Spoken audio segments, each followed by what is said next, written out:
Welcome to the 20th arrondissement. In this French Connections Plus, we'll explore a neighborhood that's not on the typical tourist track. Belleville, Ménilmontant, Charonne. This was once a collection of hilly hamlets and also the birthplace of Edith Piaf, the famous French singer.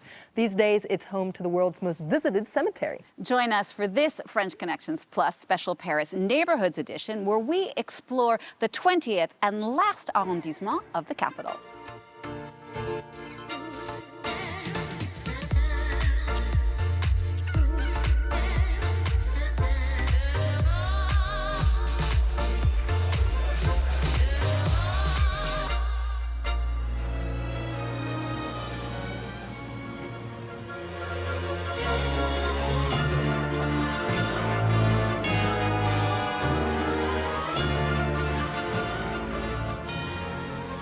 Visiting a cemetery might not seem like a fun thing to do on a touristy trip to Paris, but a trip to Père-Lachaise is definitely worth it. 3.5 million people come to this cemetery every year. That's more than a third of those that go to the Eiffel Tower. Well, the cemetery is beautiful. In fact, it's one of the biggest green spaces in the capital. It's home to lots of trees and 70,000 tombs. It's also here that you'll find the graves of some of the most important figures in French and world history.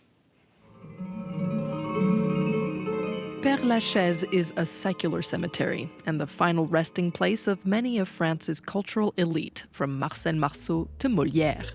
Composer Frédéric Chopin, artist Gertrude Stein, and dancer Isadora Duncan are among the many international artists buried here as well.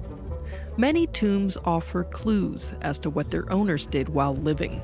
Author Honoré de Balzac's features a book and a plume.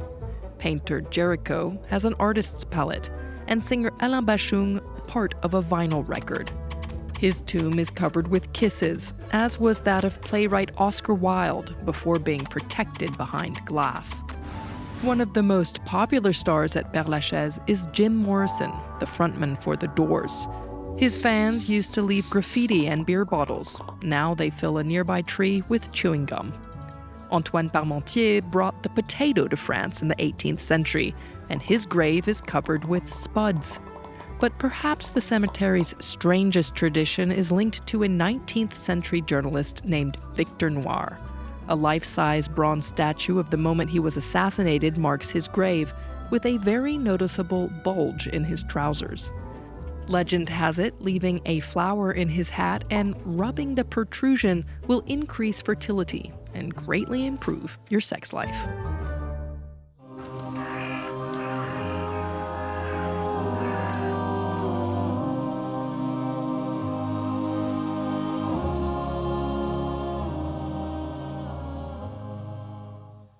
Thierry Leroy, bonjour. Bonjour. You have been a tour guide here at Père-Lachaise for 25 years. You're the author of a book about the cemetery. First of all, why is it called Père-Lachaise?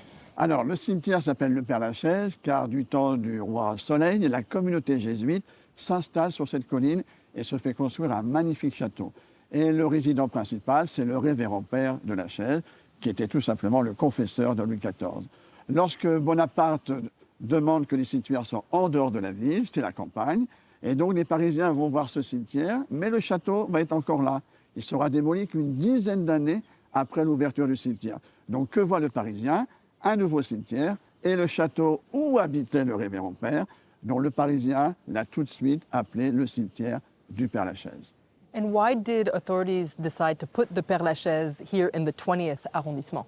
Alors, à l'époque, ce n'était pas le 20e arrondissement, c'était la campagne, car pendant des siècles, les Parisiens enterraient leurs morts à côté de chez eux. On a compté 200 cimetières dans Paris. Lorsque Bonaparte dit, voilà, c'est terminé, on fait les cimetières en dehors de la ville, eh bien, il y a 3 cimetières qui vont voir le jour dans l'est de Paris. Donc, c'était la campagne, le cimetière de l'est dit du Père-Lachaise, dans le sud, Montparnasse, et dans le nord, Montmartre.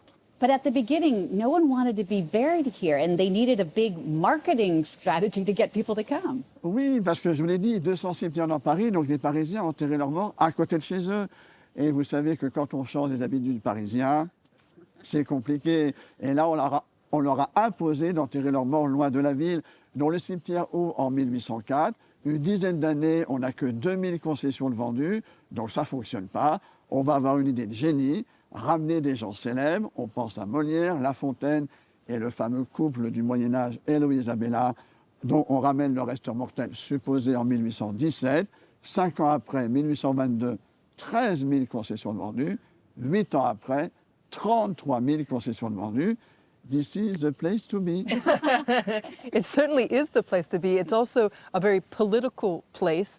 French history has been marked here. For instance, it was the place where la Commune saw its final chapter. Can you tell us more about that? Oui, la Commune de Paris va s'achever au Père-Lachaise. Les combats auront lieu un petit peu plus bas du côté du boulevard Ménilmontant, mais l'ordre final donné par Adolphe Thiers va être exécuté, ce qu'on appelle le long du mur des fédérés, où là, 147 communards seront fusillés sur son ordre. C'est aussi un lieu de mémoire, puisque dans le même secteur, on a quelque chose qui est unique au monde.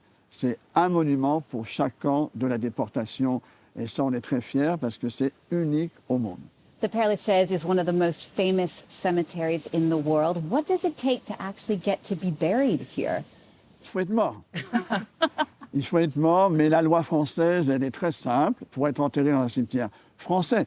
Parce que le Père-Lachaise, voilà, fait partie des cimetières français. Il faut tout simplement habiter la ville ou y mourir. C'est pour ça que nous avons énormément d'étrangers ici au Père-Lachaise. Je pourrais faire une balade qui pourrait s'intituler « Le tour du monde en 80 tombes ». So everyone's dying to be buried here, and people also love to come and visit this place, and you give them tours. What's one of your favorite anecdotes? Alors, une anecdote que je peux évoquer, c'est l'enterrement du célèbre écrivain Balzac, et c'est Victor Hugo qui a fait l'éloge funèbre.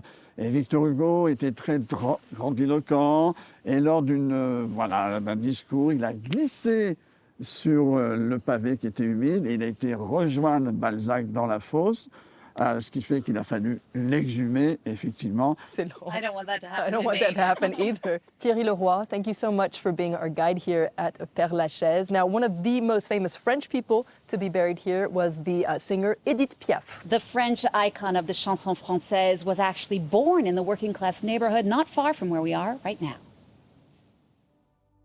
Edith Piaf's songs may have traveled the world, but her voice is the soul of Paris. Known as La Môme, or the Little Sparrow for her petite size, Piaf became the symbol of the French chanson. Alors j'espère que je mourrai avant de ne plus pouvoir chanter. But her music and distinctive style seem to reflect the tragedies of her own difficult life. Born in poverty in the 20th arrondissement of Paris, she was abandoned by her street performer parents and taken in by her grandmother, who raised her in a brothel. After suffering blindness for several years as a child, Piaf became a single mother at 17 before her 2-year-old daughter died of meningitis. She resorted to prostitution to pay for the funeral. Piaf survived by singing on the streets of Paris. It was there she was discovered, going on to headline in music halls around the world. Paris, c'était la ville, c'était sa ville. On a des lettres où elle est à New York depuis plusieurs mois et elle disait « L'air de Paris me manque », elle a beaucoup chanté Paris. C'était toujours le quartier ouvrier, les quartiers des amours malheureux, Belleville, Ménilmontant. But for the French icon who wrote La Vie en Rose, her Achilles heel was love. Her most passionate affair with married boxing champ Marcel Cerdan ended in tragedy. He was killed in a plane crash on his way to meet her. Piaf's songs were often about love and loss. She was just 47 when she died after years of failing health and alcohol and drug abuse. Piaf's funeral at the Père-Lachaise cemetery in Paris was attended by more than 100,000 fans.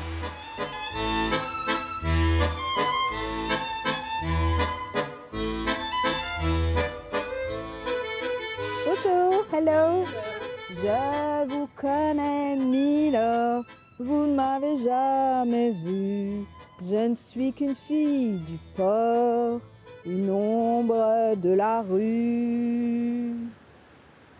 Edith de Belleville, thank you so much for being with us today. You're a tour guide specialized in Edith Piaf, and you were born on the same street as she was, Rue de Belleville. What was the neighborhood like at the time? In the 20s, Belleville always was a place for working class. So in 1920s, you had also, Belleville is still a land of immigration. In the 20s, therefore, you had the Greek, the Armenians, the Polish Jews from Eastern country who came here. In the 50s, you have still the Jews, but the Sephardic Jews come from the Tunisia, Algeria, Morocco with the independence. And after you had Arabic people, and after you have Chinese people in the 80s, and now it's more sub-Saharan Africans. So you see, it's super cosmopolitan and exotic. Also, this area was infamous, if you like, for having gangs many years ago. Tell us about these gangs. Yes, the Apache. They're not really organized like mafia, but they're quite violent. You know, they were a crime, prostitution, so they were pimps, rape, theft, not very friendly people. They have a way you can recognize them. They have, for example, in Belleville, they had a tattoo, a beauty spot on the cheek, and they had the baggy pants, a cap, and a red scarf. And look what I have for you, that you can look like the queen of the Apache. So they were kids from the street. People were fascinated by the crime, and it also shows how the society couldn't master the youth. Like, for example, the phenomenon of the punks, remember? Yeah. It's a bit the same, you know, when you cannot master the youth, you're a bit scared. They disappear with the First World War in the battlefields. And or they went sent in Guyana, so as a convict. The 20th arrondissement had a working class background, but does it still have a working class vibe today? There is a kind of paradox. 40-60% of renting housing is a social housing, meaning it's a moderate rent. But on the other side, you have the phenomenon that we call gentrification. So on one side, you have people who work in technology, in cinema, in that we call les bobos. And the other side, you have the African from sub-Saharan who are a bit poor. That's two worlds.